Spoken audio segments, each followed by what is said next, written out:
north end where we're going to experiment with some stain on some paint that has been Sandstone for 30 years. We didn't have many colors to choose from back in the day, I guess. So we have like a chartreuse screen here. You can see the coated. Now they put paint thinner on it and removed what they could, but instead of actually coming out with a sandblaster and trying to damage the masonry, we're not really sure what that would do, and I don't think people want to pay to find out. So we're going to do a brick staining. We did a little bit of restoration over here. Created some mold beads, the convex beads. You've seen our videos doing that. So now we're ready to apply the stain.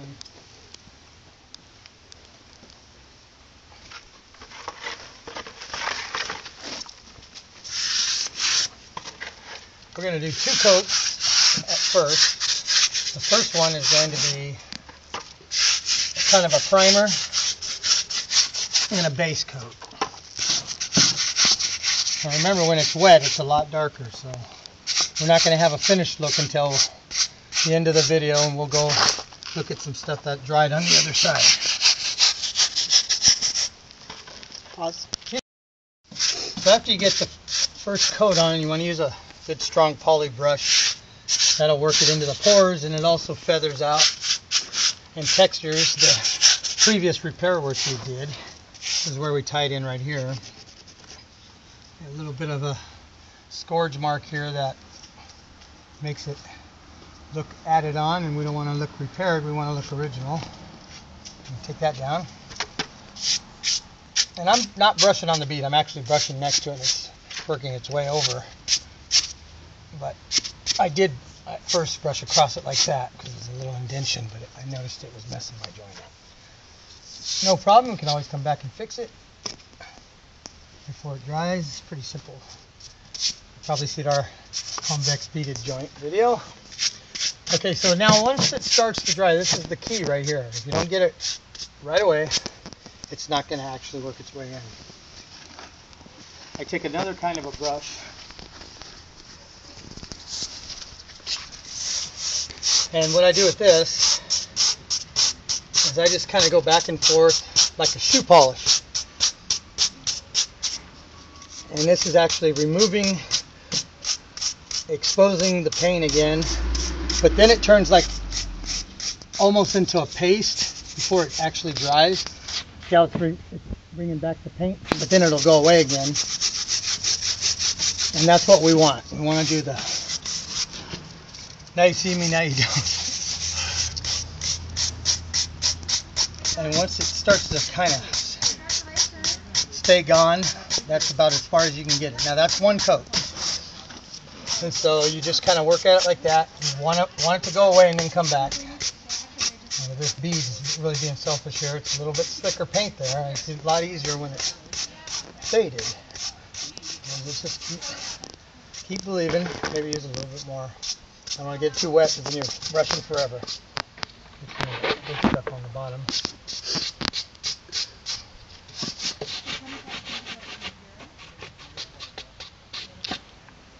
A little bit of dry a bit. Let's try something dry. Dab it.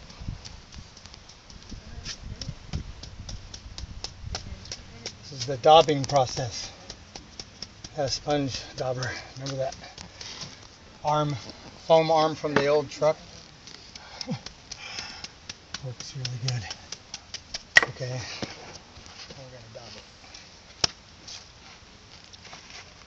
Squeeze it out.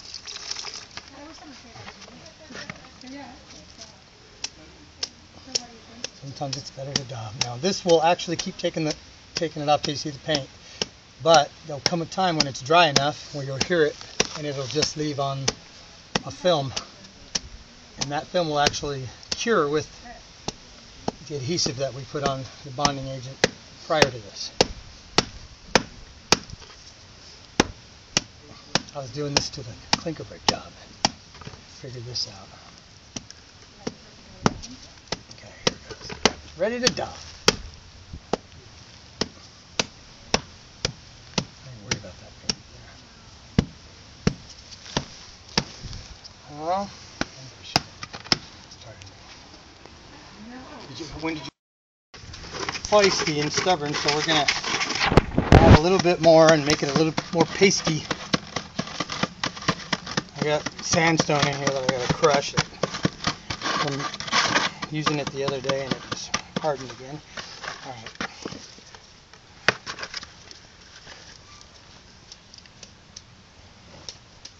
I'm just gonna dab it on the joint. On the green.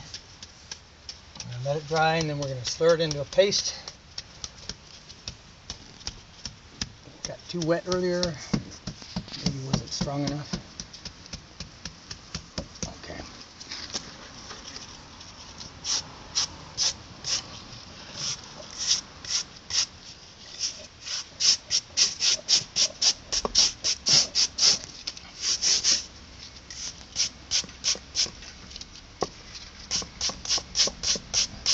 That's what I needed.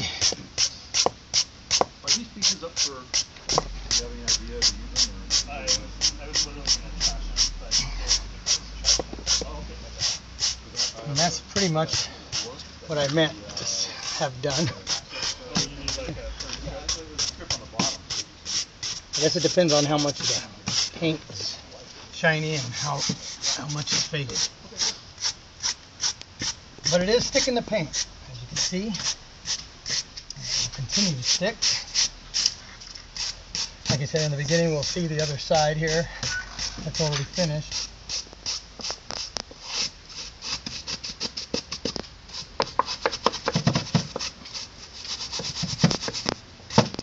Okay. Now we're going to take some black. And we're just going to, I'm looking for the greenish areas.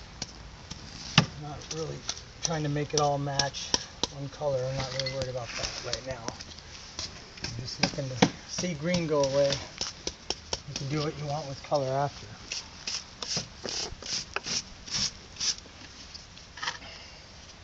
Okay, then I'm going to take not so much black and just more water. And this I'm going to use to just kind of tint it all together, and that'll cause what's there to bleed into the other wet stuff. Hopefully it won't bring back the paint too much. If it does, we can keep working at it. Now, do you notice how it's bleeding together and changing? Every color is in black, all three primary colors. And so if you're breaking it down by water, it's almost like adding light into darkness. You're going to get the spectrum of colors, and they're going to intermingle and fade into the pores and off to the surface, and based on that will determine on how contrast it's going to be as far as looking not pastel and all one chalky color. Because you can go over the top and just leave it dry, but it's going to look pastel, but because it's wet, it's bleeding, because we're daubing and we're not brushing, it's as it fades. The color is going to be not a fast contrast, but more of a tonal variation of colors. And once it's dry, of course, it'll remain. So I just kind of get a two-tone going. This house is probably 100 years old, so we want to pretend it's been exposed to the elements and not painted for that long. Continue the authenticity and preserve the old look. Alright, so it looks like the paint is gone and it's not coming back, so we're on a roll here.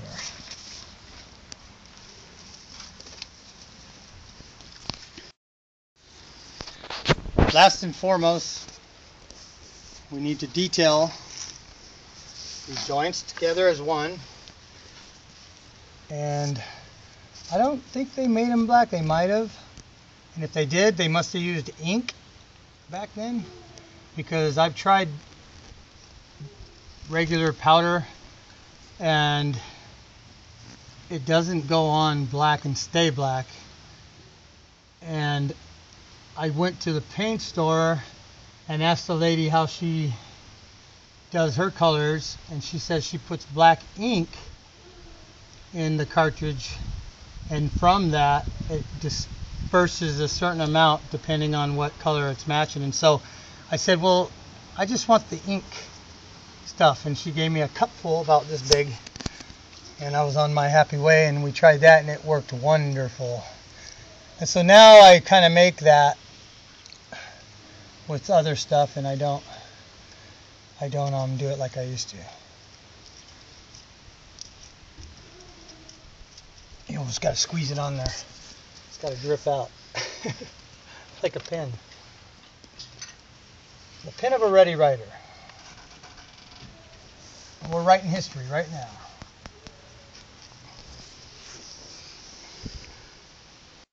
We're just going to kind of texture the side of the joint because we don't want it to look like we just painted it. Or stained it, rather. I just say paint? Ooh, bad. Don't paint masonry. It needs to breathe. Don't clog the pores. So I'm just using water.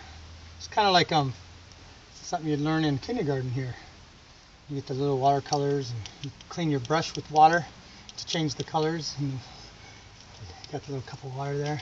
Kind of what I'm doing. It's amazing how strong this dries. That you can see a little bit of paint coming through there. Too wet.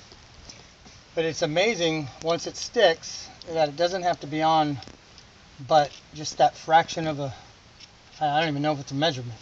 It's so just over the coat. I mean, just like wet over the surface, and that's how thick it is. That looks like it needs to dry, or I need to dab it with something dry.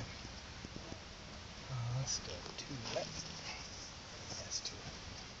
We're just going to let that go for now and then hit it with a dry brush after. Anything else that can mess up? And so you hit it with a dry brush when it's dry, and that's another way to also do it. I guess if I was going to have to choose to do something with that, I would probably wait. Okay, so now we're going to go look at the other side and see what it looks like when it's dry. Here you have it. There's a lot of different colors you can choose from. You can have a new look, you can have an old, you can have a mix, you can have a Gothic.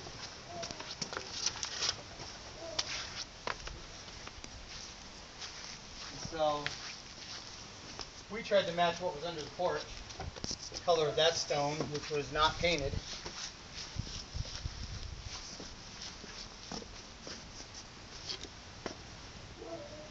And so that's where we tied in.